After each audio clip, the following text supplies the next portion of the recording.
Salut à toi et bienvenue dans cette nouvelle vidéo. Aujourd'hui, je te propose la correction d'un exercice qui demande le calcul d'une limite lorsque x tend vers pi demi d'une fonction trigonométrique. C'est une fraction de cosinus et de sinus qui donne une forme indéterminée, donc 0 divisé par 0 lorsqu'on remplace x par pi demi.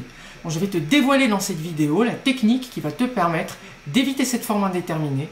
C'est une technique qui est très connue, qui est même limite une formule, en réalité qu'il faut apprendre, qui se base sur une formule trigonométrique qu'il faut absolument apprendre. Donc je t'invite à voir la vidéo jusqu'au bout pour comprendre cette technique-là et savoir comment l'utiliser lorsque tu as des limites similaires. N'hésite pas à t'abonner à cette chaîne, à activer la cloche pour être prévenu des vidéos que je sors tous les jours. Et il va y avoir des pépites qui vont sortir. N'hésite pas à t'abonner à moi sur les réseaux sociaux, à commenter cette vidéo pour me proposer des exercices ou des questions, me poser des questions que tu voudrais que je détaille en vidéo. N'hésite pas à t'abonner à moi sur les réseaux sociaux, Instagram et sur Facebook. Et donc on va commencer l'analyse et le calcul de cette limite. Donc la limite qu'on doit calculer est la suivante. C'est la limite lorsque x tend vers pi demi de cosinus de 2x plus sinus carré x divisé par cosinus x. Et donc ici, lorsqu'on remplace x par pi demi, on obtient cosinus de 2 fois pi demi, ça fait pi, d'accord, parce que le 2 se simplifie avec 2, plus sinus au carré de pi demi divisé par cosinus de pi demi. Donc, si l'on remplace le cosinus de pi demi, je sais que ça tend vers 0, donc au dénominateur, je vais avoir 0. Au numérateur, le cosinus de pi, c'est moins 1. Et le sinus de pi demi, par contre, c'est 1. Donc, on obtient 0 divisé par 0, qui est une forme indéterminée.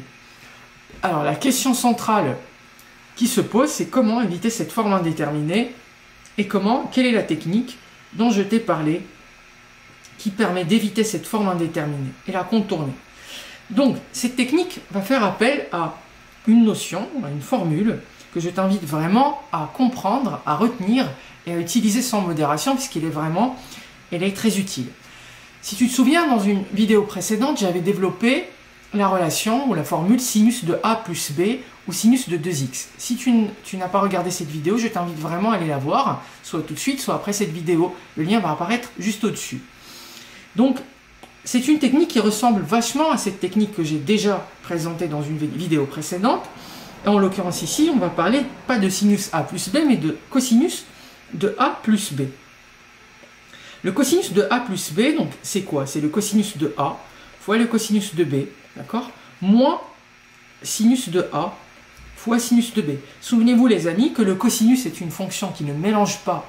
Donc c'est-à-dire que je vais avoir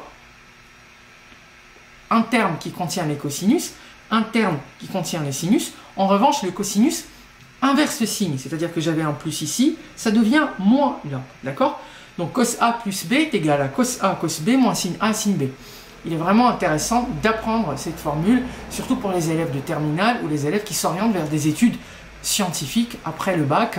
Donc en mathématiques, c'est une formule qui peut toujours servir et qui est vraiment très utile. Donc, le cas particulier de cette formule, c'est que, imaginez les amis, plutôt que d'avoir A plus B, vous avez A plus A par exemple, d'accord?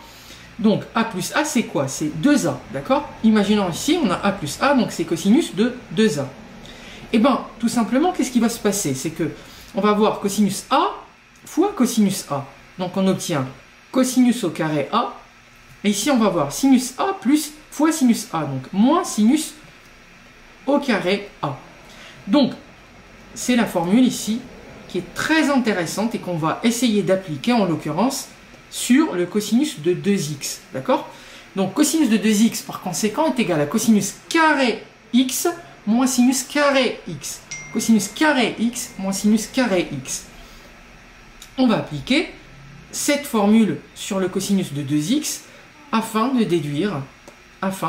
de simplifier le calcul de cette limite. Donc la limite lorsque x tend vers pi demi de cosinus carré x moins sinus carré x plus sinus carré x, le tout divisé par cosinus x.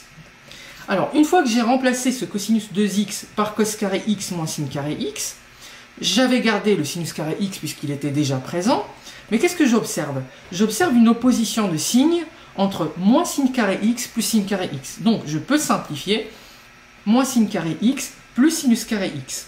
Il me reste donc la limite lorsque x tend vers pi demi de cosinus carré x sur cosinus x, d'accord? Cosinus carré x sur cosinus x. Donc ici, qu'est-ce que je peux faire? Je peux simplifier par le cosinus de x. Donc je vais obtenir tout simplement la limite lorsque x tend vers pi demi de cosinus x, tout simplement, d'accord? La limite lorsque x tend vers pi demi de cosinus x, puisque cos carré sur cos disparaît. Et donc ici, je n'ai aucun mal à remplacer x par pi demi. Si je remplace x par pi demi, j'obtiens cosinus de pi demi. Et c'est quoi le cosinus de pi demi? C'est égal à 0.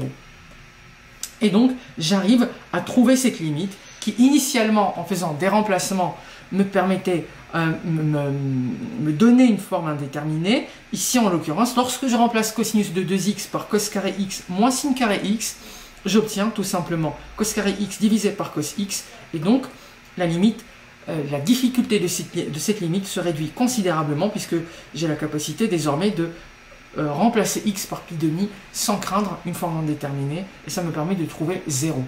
Voilà les amis, cette technique est très intéressante. Donc elle fait appel à cette notion de cosinus de 2x.